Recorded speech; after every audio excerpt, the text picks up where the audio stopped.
La musique est iconique, mais le film fait aujourd'hui polémique. HBO Max, une filiale de la Warner, le studio producteur du film l'a retiré provisoirement de son catalogue en ligne. Autant en emporte le vent est le produit de son époque et dépeint des préjugés racistes qui étaient communs dans la société américaine.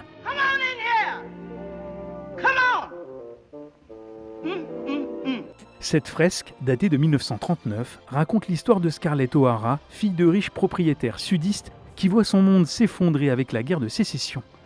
C'est cette version romantique du Sud et une vision très édulcorée de l'esclavage qui pousse HBO Max à retirer le film de son catalogue, une décision très contestable.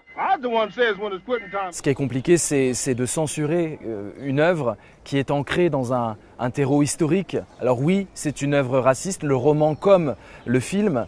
Oui, l'homme noir est présenté sous des traits de stupidité et de bestialité, mais il faut mettre un appareil critique avec ça, faire peut-être un petit documentaire critique. Les gens ne sont pas idiots, ils peuvent comprendre.